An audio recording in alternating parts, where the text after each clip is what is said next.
Next, o banco digital que faz acontecer. Olá, boa noite. Boa noite. A edição de hoje começa com um alerta. Tem golpe de cara nova na praça. Criminosos criaram um novo jeito de aplicar o golpe do boleto falso. Eles copiam a identidade visual de empresas e utilizam QR Codes para que clientes façam pagamentos via Pix. Só que o dinheiro, na verdade, vai para a conta dos golpistas. No trânsito, entre a entrega de uma intimação e outra, o oficial de justiça caiu no golpe pelo telefone. Nem desconfiei. O QR Code que ele gerou lá estava perfeito, não dá para perceber nada. No meu celular não percebeu nada. Em poucos segundos, lá se foram R$ 4.800 para a conta do golpista. O pagamento foi feito por QR Code do Pix. Foi transferido esse dinheiro, não consegui reaver ele depois. E futuramente tive que entrar com uma ação contra o banco lá. Desde o começo do ano, criminosos estão aprimorando o velho golpe do boleto falso. Os fraudadores enviam a fatura por e-mail para a vítima. É um documento idêntico ao original, usado por muitas empresas. A diferença é que o pagamento deve ser feito com Pix via QR Code. O Pix a gente normalmente pouco vê para onde está indo o dinheiro. A maior parte das pessoas, ela clica e não confere os dados. Então, apesar de eu estar pagando uma conta telefônica, eu não percebo que está indo para o nome de uma pessoa física. Para incentivar o pagamento imediato do boleto falso, os criminosos oferecem ainda desconto de 5% na modalidade QR Code. O golpe também é usado na oferta de produtos e serviços online. Aqui a promessa era de um plano anual de assinatura de canal de streaming por R$ 267. Como em vários esquemas fraudulentos que envolvem transações via Pix, os criminosos usam o nome de laranjas para receber o dinheiro do golpe, que depois vai sendo repassado por várias contas para dificultar o rastreio da polícia. Atrás do QR Code eu consigo colocar qual é a agência, a conta, o valor, o que eu estou transferindo. Então, às vezes, inclusive, pode ser que você esteja vendo ali uma conta de R$100, mas você esteja transferindo R$1.000. A dica é sempre ficar atento aos dados do e-mail que enviou a suposta cobrança e a todas as informações do boleto e da transação bancária. Na dúvida, você tem que entrar no seu banco para pegar a sua conta do cartão ou na sua operadora de telefonia. Ele sempre tem um local onde você pode baixar. E se você desconfiar, não paga. Veja agora outros destaques do dia. Número de cidades em situação de emergência em Minas Gerais mais do que dobrou em 24 horas. Primeiro lote de vacinas para crianças chega ao Brasil na madrugada e estados preparam imunização. Com alta em infecções pelo coronavírus, São Paulo sugere que eventos tenham 70% de capacidade. Presidente Bolsonaro volta a criticar ministros do Supremo. E na série especial, os biscoitos recheados e os salgadinhos. Será que eles passam no Tribunal dos Alimentos?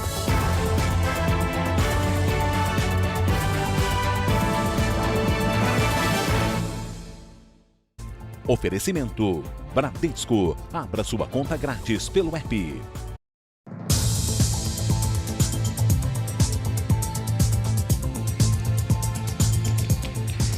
Cento e 116 pessoas foram atingidas por balas perdidas no ano passado na região metropolitana do Rio. 64% em operações policiais. Das pessoas baleadas, 24 morreram. Mais da metade, crianças e adolescentes. Uma violência que destrói famílias inteiras e deixa marcas nas futuras gerações. O olhar de Cristiane grita de dor. É mais uma mãe que perdeu o direito de enxergar o futuro da filha. Só de lembrar da falta que ela faz. É triste saber que nunca mais eu vou ver minha filha. A gente bota a filha no mundo, a gente não sabe nem se ele vai chegar aos 12, 13 anos. Minha filha chegou só aos 5 por causa de um imprudente. Por causa de um ser humano, assim, despreparado. Luciano e Jaqueline vivem a mesma angústia. Perderam a única filha e nunca saberão como seria o netinho que ela esperava. Ela estava grávida, ela estava com 14 semanas. A gente não teve tempo nem de saber o sexo da criança. A minha filha tinha saúde, a minha filha era honesta, a minha filha era trabalhadora. Ana Clara, de 5 anos, e Kathleen Romeu, de 24, estão entre as 116 vítimas de balas perdidas no ano passado na região metropolitana do Rio. 24 delas morreram. De acordo com o relatório anual de violência armada do Instituto Fogo Cruzado, a Kathleen tinha ido visitar a avó quando levou um tiro durante uma operação policial no Complexo do Lins, na zona norte do Rio. Eu estaria chorando muito se minha filha tivesse morrido, até de morte natural. A dor ia ser a mesma. Mas a repulsa é muito grande. A minha filha foi assassinada no quintal de casa.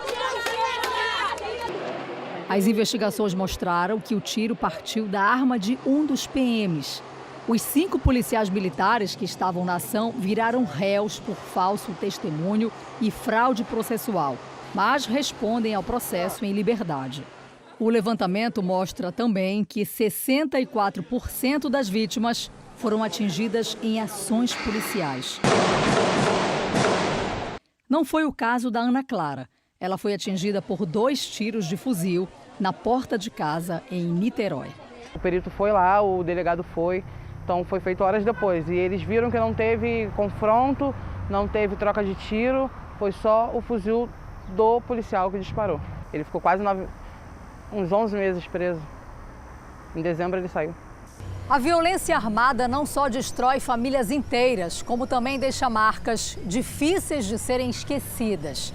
Especialmente quando uma criança presencia a morte violenta de outra criança. São pessoas que vão crescer com uma imagem na cabeça que nunca mais será apagada.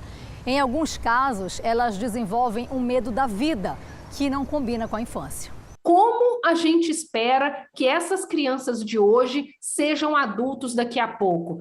A gente vai ter adultos aí com problemas que a gente não dimensionou e que a gente, como sociedade, não se preparou para arcar. São 365 dias, né? Não tem uma noite que eu não deixe minha cabeça no travesseiro e lembre de tudo aquilo. Vamos falar sobre as ações contra a pandemia. Com o aumento de infecções pela Covid, o governo de São Paulo recomendou que os eventos ocorram com 70% da capacidade e que o público comprove que está vacinado. A decisão final cabe às prefeituras. A recomendação é para que as prefeituras evitem aglomerações. Por isso, shows, festas e jogos de futebol devem limitar o público a 70% da capacidade total. E isso vale tanto para eventos públicos como particulares. Na opinião do governo do estado, a entrada em qualquer um desses lugares só deve ser permitida com a apresentação do passaporte da vacina e, se possível, do teste de PCR. O uso de álcool gel também é sugerido. As orientações do governo estadual podem ou não ser seguidas pelos municípios. Dependendo da situação epidemiológica do município, esse percentual pode ser alterado para mais, de acordo com as condições epidemiológicas. A única medida obrigatória em todo o estado é o uso de máscaras em lugares abertos ou fechados, públicos ou particulares. A regra vale pelo menos até 31 de março.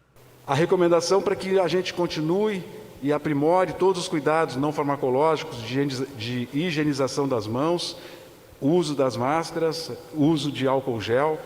Segundo o Comitê Científico de São Paulo, nas últimas 2 semanas, as internações dispararam no estado. Houve um aumento de 58% no número de pacientes em leitos de UTI.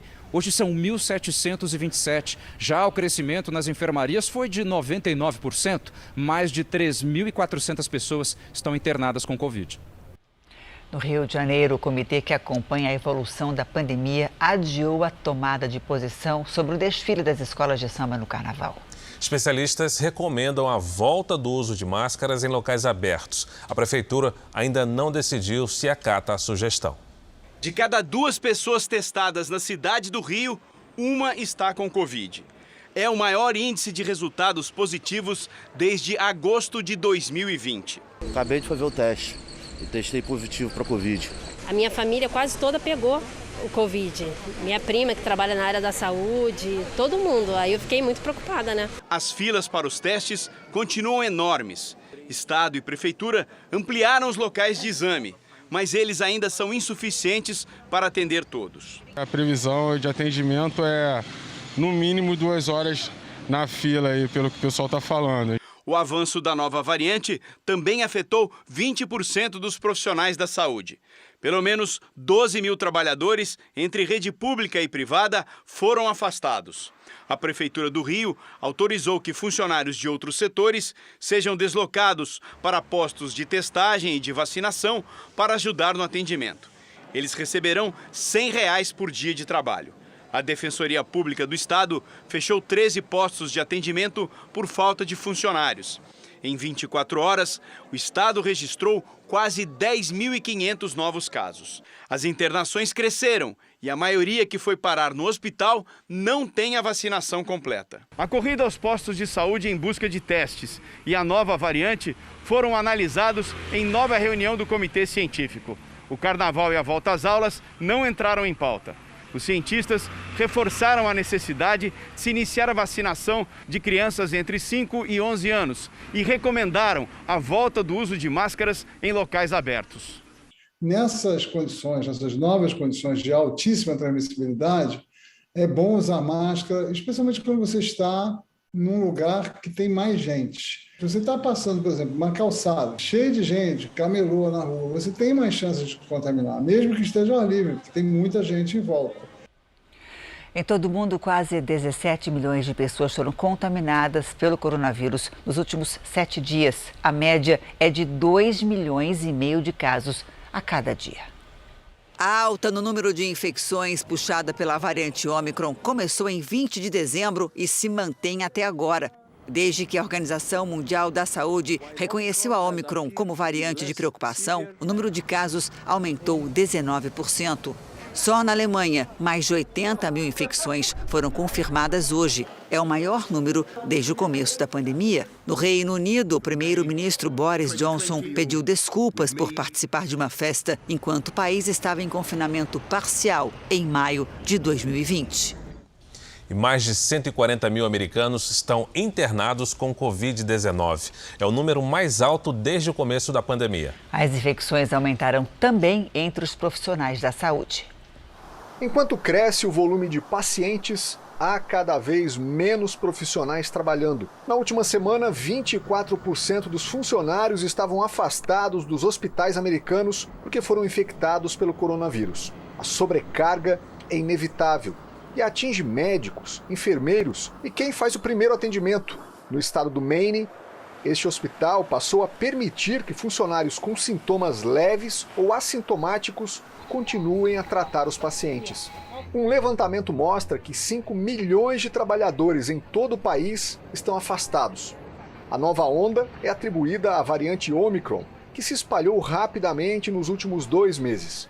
O médico Anthony Fauci, principal referência do governo no combate à pandemia, afirmou que a Ômicron deve acabar chegando a todas as pessoas, mas as vacinadas conseguirão responder melhor ao vírus. Aeroportos e empresas aéreas também se desdobram para manter o atendimento. A United Airlines divulgou que 3 mil funcionários foram afastados por causa da Covid. Desde o início do ano, pelo menos 900 voos são cancelados diariamente aqui no país. A maioria por falta de pessoal para atender os passageiros. Aqui no Brasil, as férias escolares tornam visível um problema social agravado pela pandemia. A fome dos alunos que dependem da merenda para fazer ao menos uma das refeições do dia. Com as crianças em casa, muitas famílias com pais desempregados ou sem renda suficiente buscam ajuda nas doações de alimentos. Só que o número de cestas doadas também diminuiu. Uma fila que se estende pela calçada. Eu venho porque meu dinheiro não dá para tudo que eu compro remédio. A cesta ajuda bastante. Ajuda, sim. Em muitos bairros, a situação se agravou por causa das férias. Elas trouxeram o aumento das despesas com as crianças em casa, a ausência da alimentação nas escolas e, no caso da cidade de São Paulo, o fim do auxílio merenda, que teve o último pagamento de até R$ 101 feito no mês passado. Stephanie tem 3 casais de gêmeos, são 6 crianças. Ela e o marido estão desempregados. Com os meninos na escola, facilitava a parte deles almoçarem na escola e só jantar em casa. Aí agora nas férias eles almoçam em casa e jantam em casa, que termina dificultando um pouco mais. Desde o início da pandemia, Rodrigo Olegário vem mobilizando amigos, ONGs e empresas para aumentar a arrecadação de cestas básicas e beneficiar o maior número de moradores. No início, eram 500 cestas por semana. Dessa vez, serão apenas 70. As arrecadações caíram mais de 70%. O arroz e feijão acabou tudo, filha. Tudo acabou. Para hoje não tinha mais nada? Não tinha mais nada.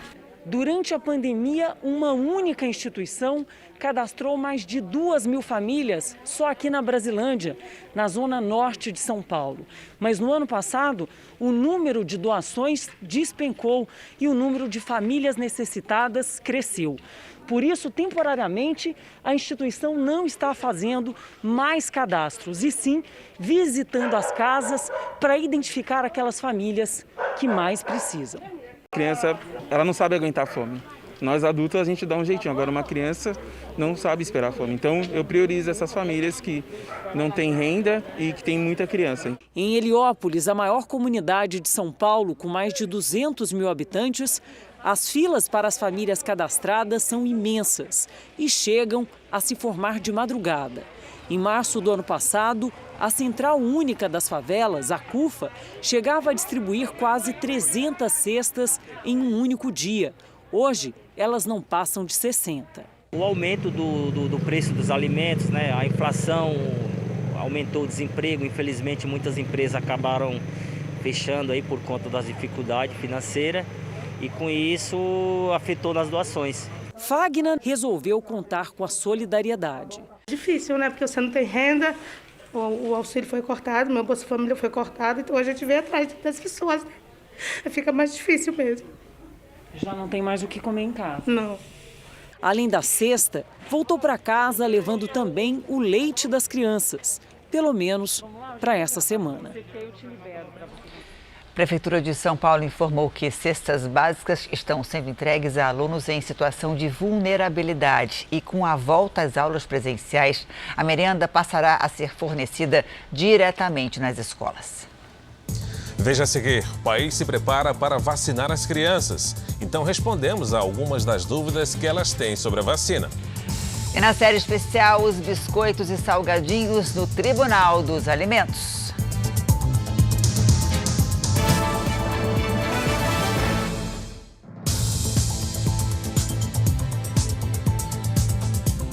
O presidente Bolsonaro voltou a criticar integrantes do Supremo Tribunal Federal e falou do embate público com o diretor-presidente da Anvisa. A vacinação em crianças de 5 a 11 anos está no centro dessa discussão. Em um evento no Palácio do Planalto, o presidente anunciou a ampliação de linhas de crédito para pescadores artesanais. A taxa de juros será a partir de 3% ao ano e vai ser possível contratar até R$250 mil para investir na pesca. Em entrevista, o presidente voltou a criticar 2 ministros do Supremo Tribunal Federal, Alexandre de Moraes e Luiz Roberto Barroso. O contexto da fala do presidente foram decisões recentes tomadas pelos ministros em relação a informações falsas. Quem eles pensam que são? Que vão tomar medidas drásticas dessa forma, ameaçando, caçando liberdades democráticas nossas, na liberdade de expressão, porque eles não querem assim, porque eles têm um candidato. Até o momento, os ministros não responderam às críticas do presidente. Bolsonaro também afirmou que não brigou com o presidente da Anvisa, Barra Torres. Recentemente, o presidente questionou qual seria o interesse da Anvisa por trás da autorização para imunizar crianças. Não briguei com o presidente da Anvisa, questionei sobre um assunto que tinha que ser questionado. Só eu e ele, mais ninguém. A Anvisa autorizou em dezembro que crianças entre 5 e 11 anos fossem imunizadas. Desde o início da pandemia até agora, foram registradas 324 mortes por Covid nesta faixa etária.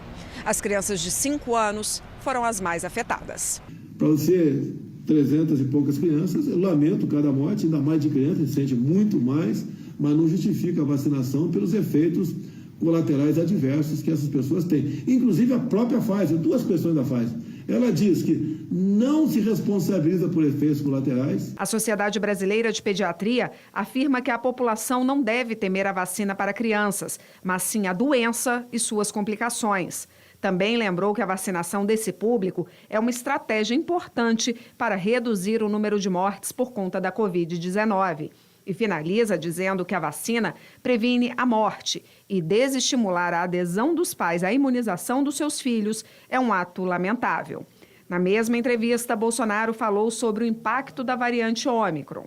O Ômicron não tem matado ninguém. O que morreu aqui em Goiás não foi de Ômicron, ou com Ômicron. Na verdade, ele foi com Ômicron, não foi de Ômicron. Ele já tinha problemas seríssimos, em especial nos pulmões. Acabou falecendo. Dizem que a Ômicron é bem-vinda, que pode sim sinalizar o fim da pandemia. A Organização Mundial da Saúde alerta que a variante Ômicron não deve ser considerada branda, já que pessoas estão morrendo com ela em todo o mundo. Mesmo com os sintomas mais leves percebidos em vários estudos, a alta capacidade de transmissão da Ômicron sobrecarrega os sistemas de saúde. Há exatos 20 anos, uma base militar americana em Cuba passava a ser usada para prender suspeitos de terrorismo. A penitenciária militar de Guantánamo fica em Cuba, mas pertence ao governo norte-americano, que paga aluguel para usar o local. Para lá foram mandados os suspeitos de terrorismo depois dos ataques às Torres Gêmeas em Nova York. Denúncias de tortura e violações aos direitos humanos marcaram a história de Guantánamo. A situação já se estende pelos mandatos de 4 presidentes americanos. O democrata Barack Obama não cumpriu a promessa de fechar a prisão e Joe Biden já declarou ter a intenção de fechá-la, mas nada fez até agora. Daqui a pouco você vai ver que quase 350 municípios de Minas decretam estado de emergência por causa da chuva. E na série especial, os vilões da obesidade infantil estão no Tribunal dos Alimentos.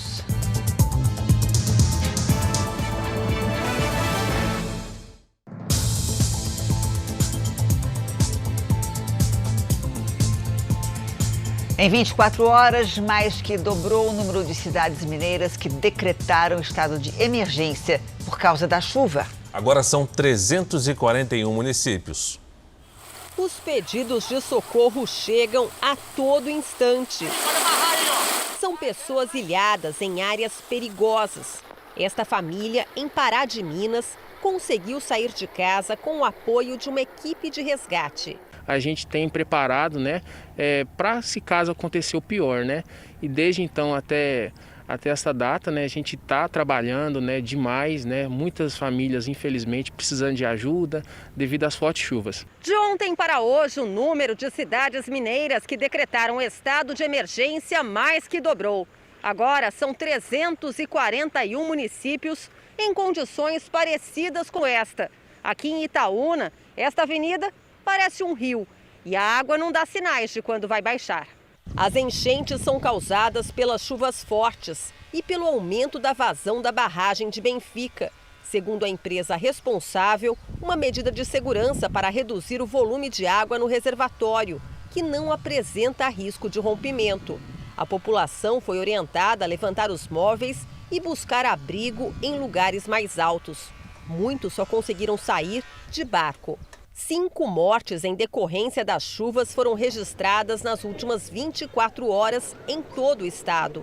Agora são 24 em todo o período chuvoso.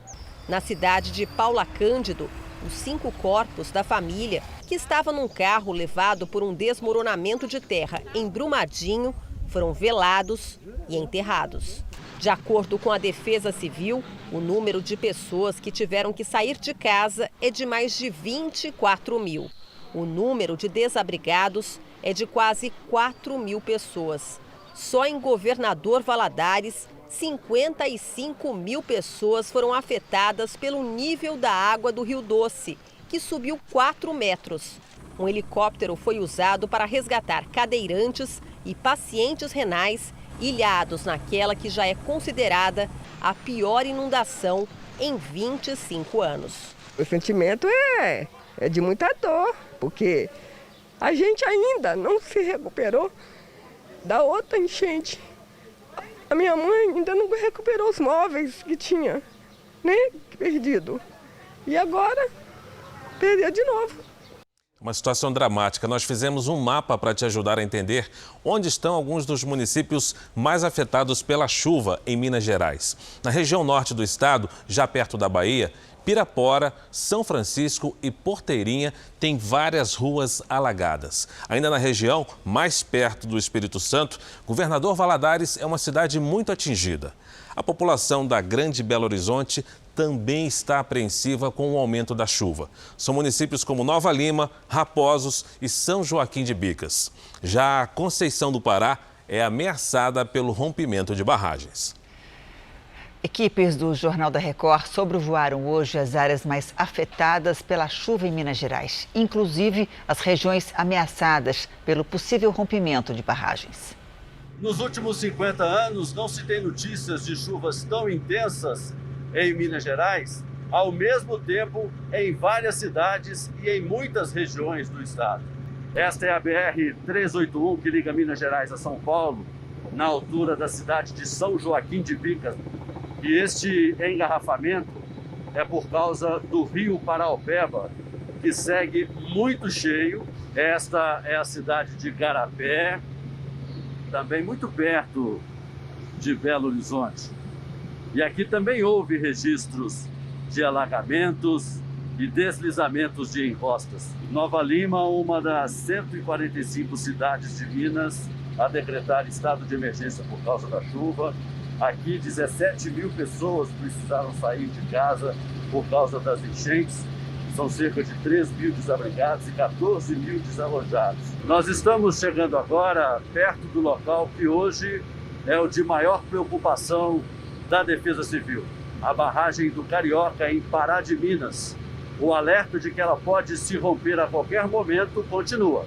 Esta é a estrutura que ameaça desmoronar. Aqui do alto a gente vê que tem água passando por cima do vertedouro e também pelos lados da barragem.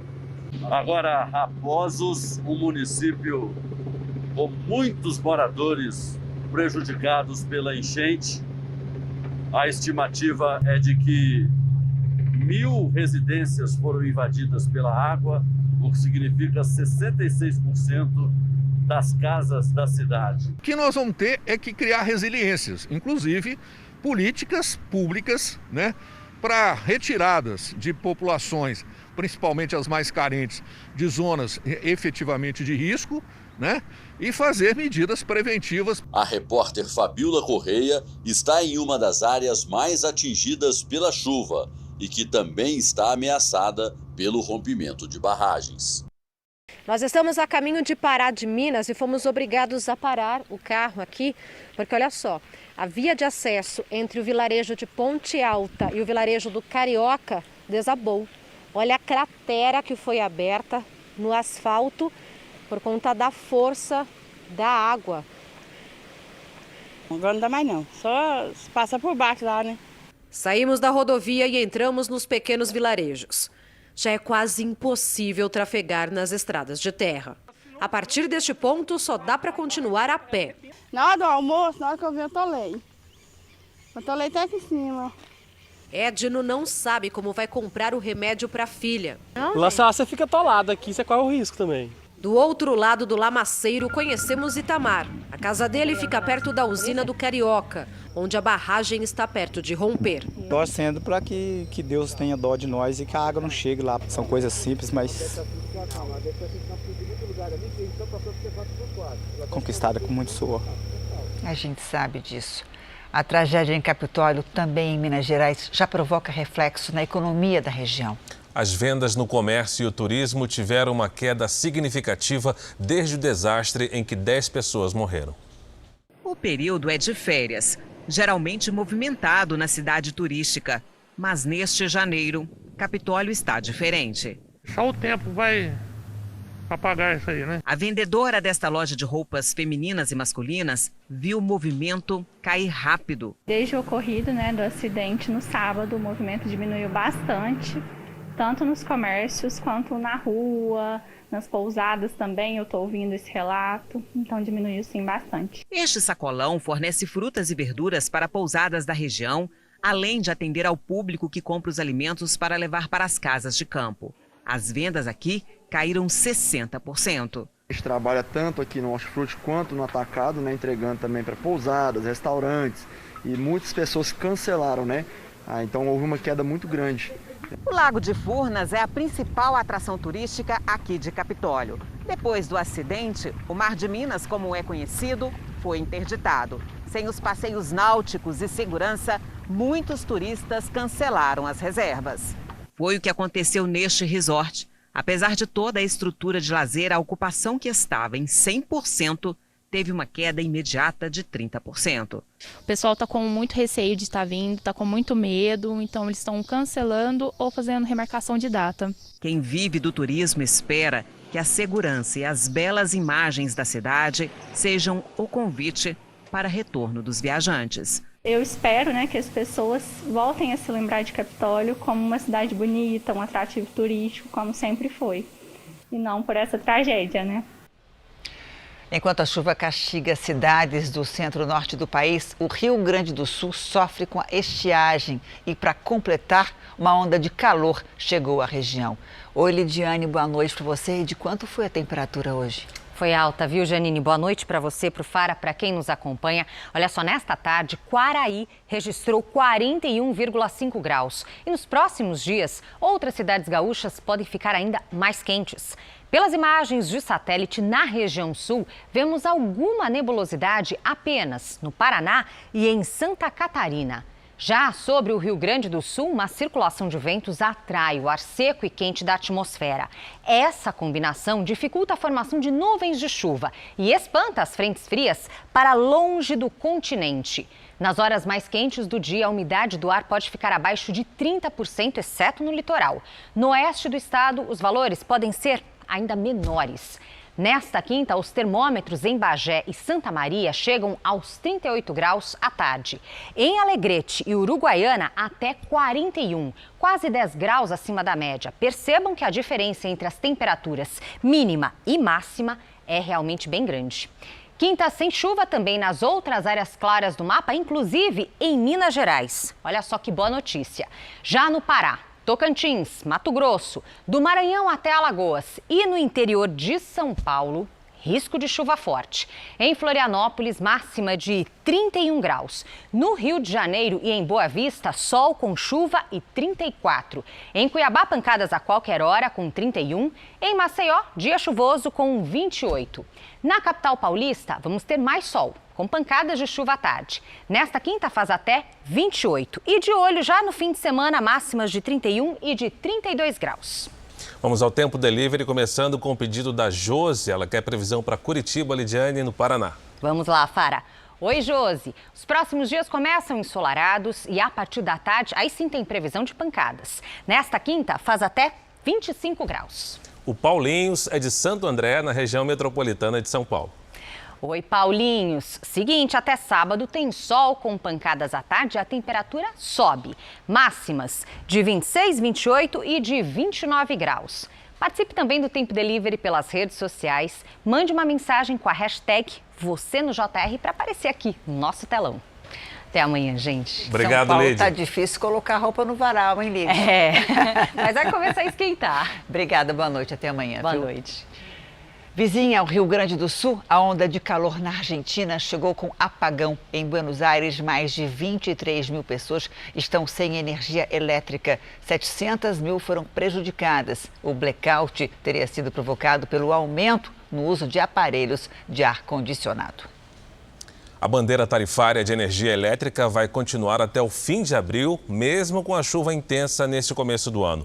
O ministro de Minas e Energia, Bento Albuquerque, afirmou que o valor serve para pagar a geração de energia excepcional realizada no ano passado. A bandeira tarifária, cobrada na conta de luz, é de R$ 14,20 para cada 100 kWh consumidos. O Banco Nacional de DNA desvendou um crime que chocou o estado de Pernambuco em 2015. A morte de uma menina dentro de um colégio em Petrolina. Os investigadores chegaram ao criminoso por meio do material genético deixado na arma usada no assassinato. Este é o homem apontado como o assassino de Beatriz Mota, de 7 anos. Marcelo da Silva foi identificado a partir do confronto do perfil genético dele com o material coletado da faca utilizada no crime. E na data de ontem foi emitido o laudo que comprova de quem é esse perfil genético, colocando ele nessa questão da arma do crime e que é corroborada com a confissão e com outros elementos dentro do inquérito. Ao serem informados sobre a identificação do assassino, os pais de Beatriz viajaram mais de 700 quilômetros de Petrolina, no sertão pernambucano, até a sede da Secretaria de Defesa Social, no Recife. Queremos ter acesso à oitiva dele, queremos saber quem fez a oitiva dele, queremos saber aonde ele está. A polícia informou que o suspeito já estava preso por ter estuprado uma menina de 9 anos em 2017. O perfil biológico dele foi inserido no banco de dados em 2019. Depois da confirmação do DNA, Marcelo da Silva confessou ter assassinado Beatriz Mota. O crime foi no dia 10 de dezembro de 2015. Beatriz Mota participava da festa de formatura da irmã em um colégio tradicional de Petrolina, no sertão de Pernambuco. De acordo com as investigações, a garota foi abordada quando estava em um corredor. E, segundo o assassino, ela foi morta porque ficou apavorada quando ele falou com ela, o que poderia chamar a atenção de outras pessoas. A família acredita que o homem seja o assassino, mas ainda questiona a motivação do crime. Para a mãe de Beatriz, é muito estranho que o suspeito tenha feito tudo sozinho. Essa conversinha de que ele entrou aleatoriamente, que escolheu uma vítima ali porque é um doido, não me convence. O primeiro lote com doses da vacina contra o coronavírus para crianças chega ao Brasil logo mais durante a madrugada. O voo está previsto para chegar no Aeroporto Internacional de Viracopos, em Campinas, interior de São Paulo. O primeiro lote da Pfizer, vacina aprovada pela Anvisa para crianças de 5 a 11 anos de idade, será formado por 1.200.000 doses. O ministro da Saúde, Marcelo Queiroga, antecipou que quase 4,5 milhões de doses devem chegar ao país ainda em janeiro. Aqui no Brasil nós estamos indo bem. Todos vocês são testemunha. Então vamos trabalhar numa perspectiva de ajudar o Brasil, não de criar narrativas inúteis. Eu vou dar um exemplo para vocês. Se discutiu no final do ano essa questão da vacinação infantil, absolutamente resolvida. O que houve? O Ministério está atrasando a vacina. Isso não é verdade. E o que é que eu dizia aqui a vocês todo dia? É necessário ampliar a segunda dose e a dose de reforço. A expectativa é que a Pfizer entregue mais 7 milhões de doses em fevereiro e quase 8,5 milhões em março. Serão 20 milhões de doses para todo o Brasil. A maior concentração de crianças de 5 a 11 anos de idade está nos estados de São Paulo, Minas Gerais e Rio de Janeiro. As vacinas serão destinadas às regiões do país seguindo o critério de proporção de crianças a serem vacinadas. A região Sudeste tem o maior público, seguida pelo Nordeste. Em terceira posição está a região Sul. As regiões Norte e Centro-Oeste concentram os menores índices de crianças na faixa etária de imunização. A quantidade será suficiente para a primeira dose em crianças de 5 a 11 anos de idade. A segunda dose deve ser aplicada depois de 8 semanas. A expectativa do Ministério da Saúde é que os imunizantes passem pelo controle de qualidade e sejam distribuídos aos estados até sexta-feira, o que deve permitir o início da vacinação já na segunda-feira. Muitos pais e crianças entre 5 e 11 anos ainda têm dúvidas de como será a vacinação contra o coronavírus. As questões são principalmente sobre a eficácia e os efeitos da vacina. Em apenas 12 dias, janeiro já bateu recorde de internações de crianças com Covid nesse hospital de São Paulo. São 11 casos, número jamais atingido em toda a pandemia. Infelizmente, não existe uma imunidade infantil.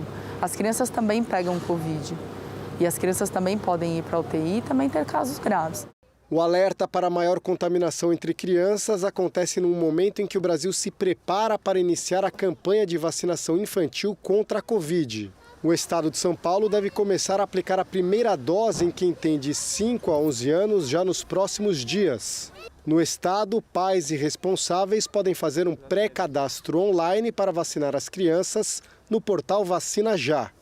Mas tem uma turminha que está um pouco apreensiva com o iminente início da vacinação infantil.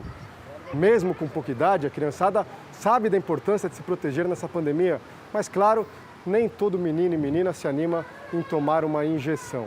Mais do que um pouco de medo, o que eles têm é muitas dúvidas sobre a vacina em geral e a gente vai tentar responder. Quantas doses eu tenho que tomar? A vacina para a criança, da mesma forma como para os adultos, é feita em pelo menos 2 doses. Se eu tomar vacina, eu pego o Covid? O principal benefício esperado dessa vacina é a redução das formas graves, é fazer com que as pessoas não precisem procurar o médico, não precisem ser internadas e principalmente tenham um risco menor de morrer. Doutora, eu quero saber se é gotinha ou injeção. A vacina não é de gotinha, né? Então por enquanto o que a gente tem é uma vacina feita com uma injeção, né? Uma picadinha. A vacina do coronavírus dói ou não? Esse é um dos efeitos colaterais mais frequentes, né? É uma das reações que pode acontecer com a aplicação da vacina. É um pouco de dor no local da aplicação da vacina, que vai durar de algumas horas até no máximo 2 dias. Os adultos também buscam mais informações sobre a vacinação infantil. Se realmente há uma boa efetividade da vacina para as crianças. Nessa faixa etária, né, na população entre 5 e 11 anos, a eficácia que foi medida no estudo que baseou a liberação da vacina foi de 91%. Em São Paulo, o número de crianças entre 5 e 11 anos chega a 4.300.000. O governo do estado quer iniciar a vacinação ainda nessa semana. Vai depender da chegada das vacinas e do processo de inspeção de qualidade. A Anvisa recomendou ao Ministério da Saúde e à Casa Civil da Presidência da República a suspensão definitiva da temporada de cruzeiros na costa brasileira. Segundo a agência, a medida serve para a proteção da saúde da população. A temporada de cruzeiros está suspensa temporariamente até o próximo dia 21. O Ministério da Saúde anunciou o restabelecimento da plataforma de dados da Covid-19. O sistema estava fora do ar desde dezembro do ano passado por causa de um ataque de hackers. Sem a plataforma, informações sobre mortes, novos casos e vacinações ficaram sem divulgação. A Polícia Federal investiga o caso. Esse é um dos destaques do portal R7. E para ler essa e outras notícias, acesse r7.com. O mais novo ministro do Supremo, André Mendonça, determinou que o presidente Bolsonaro e o Congresso Nacional se manifestem sobre a aprovação do fundo de mais de 5 bilhões de reais para as eleições deste ano. A Nathalie Machado tem os detalhes ao vivo, direto de Brasília. Oi, Nathalie, boa noite para você. Oi, Janine, boa noite a todos. Esse foi o primeiro despacho de André Mendonça desde que ele tomou posse no mês passado. O Congresso Nacional e a Presidência da República têm 5 dias para apresentarem as explicações. André Mendonça também determinou que a Procuradoria-Geral da República e a Advocacia-Geral da União se manifestem sobre o fundo de 5 bilhões e 700 milhões de reais. A ação foi apresentada por um partido que alega que o fundo foi aprovado sem que fosse explicado de onde saíram os recursos. O ministro também determinou que esse caso seja julgado no plenário do STF. Janine, Fara. Obrigada, Nathalie. Está difícil para o consumidor brasileiro encontrar maneiras de escapar do alto preço dos combustíveis. O primeiro aumento do ano deixa o motorista com medo do que aconteceu no ano passado. No caso do etanol, os aumentos passaram de 60%. O ano mal começou e já veio mais um reajuste para o brasileiro. Não tem um dia de paz, realmente.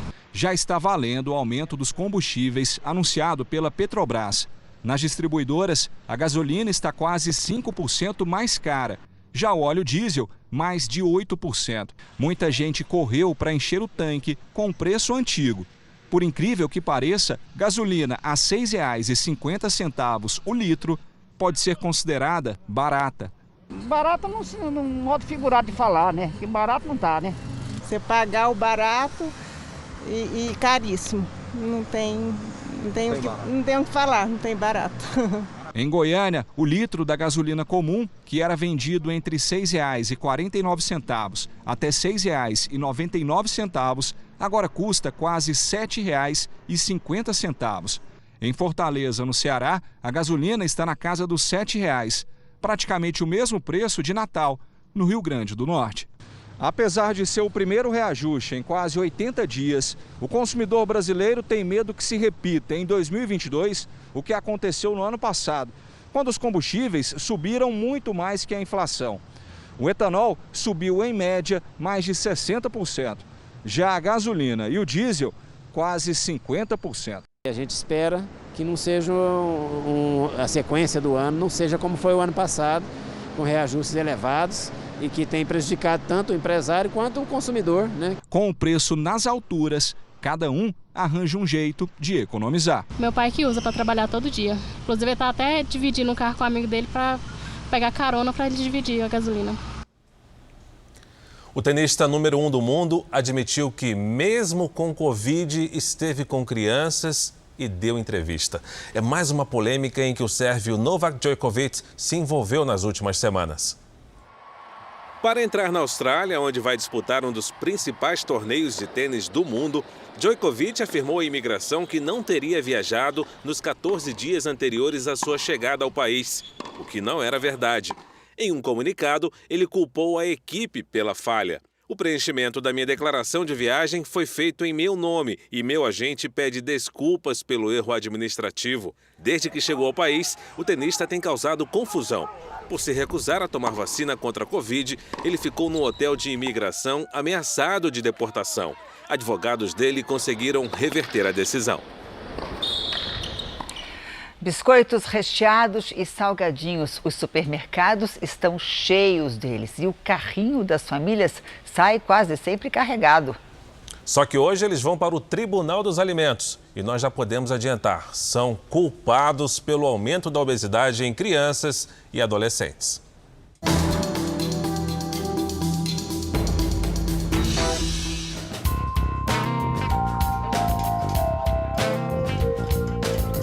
De repente a aula parou, os amigos do prédio sumiram das quadras, a natação acabou e não teve mais as caminhadas pelo horto. Eu acho que eu ficava com um pouco de tédio, porque se não saía, se você ia pra comida. Miguel foi pra frente do micro-ondas e partiu pro bolo de caneca de chocolate. Vai farinha, ovo, óleo, chocolate, leite e aí você mistura tudo e coloca 1 minuto no micro-ondas. Dá vontade de comer quantos desses? Vários. A mãe, diretora de escola, ficou bem preocupada com os quilos a mais que o filho ganhou rapidamente. Se a gente trabalha, eles ficam em casa e aí vão comendo, né, tudo que vê pela frente. Né? O irmão mais velho, companhia de todas as horas e das partidas de videogame, também entrou na vibe. Juntos devoraram bolachas, muitas bolachas, e das recheadas.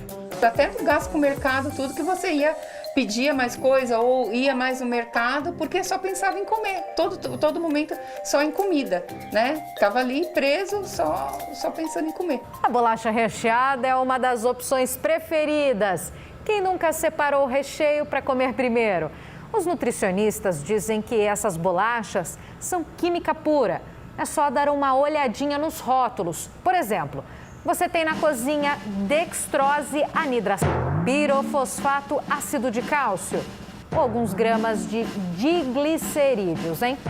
Quando você começa a ler essa lista de ingredientes e você não consegue ler, você começa a ver alguns nomes que não são comuns, né? Então, citrato, acidulante, alguma coisa, estabilizante. Quando você começa a identificar esses nomes que não são de ingredientes que eu tenho na minha casa, opa! E o que diz o pediatra sobre essa combinação? Horrível. Bolacha recheada devia ser tudo jogado no lixo, na minha opinião. As bolachas recheadas são alimentos muito ruins, que levam muita gordura, muitos levam óleos, muitos levam gordura trans, fazem muito mal para a saúde das crianças.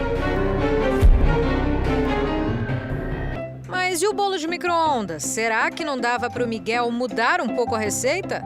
Uma receita com aveia, para substituir a farinha branca com aveia, e ele gostou. Eu fiz e eu falei, vamos experimentar. Aí ele gostou desse e, graças a Deus, parou de fazer o outro. Parece que a ideia é boa.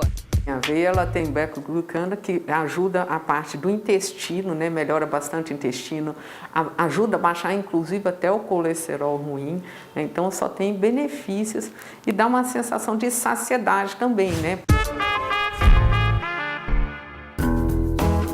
Se mudar o açúcar para o mel é até melhor. E a nutricionista ainda tem mais dicas para os pais. Um bolinho caseiro, né? Então a gente sempre fala para o pai ou a mãe que está cuidando da criança enfeitar, né? Que a criança vai resistir a um bolinho caseiro desse aqui. O passeio no parque não podia ser melhor para as crianças. Ar livre, bicicleta, mas espera aí. Tem alguma coisa nessa imagem que não está combinando. O mau exemplo já tem agora. Estão em casa 24 horas por dia e a gente acaba cedendo algumas coisas, né? Chocolate, salgadinho, pirulito. Nos corredores dos supermercados, há uma infinidade deles, para todos os gostos mesmos. E os pacotes são cada vez maiores. Salgadinho, o nome já está denunciando. Então, tem uma quantidade elevada de sal.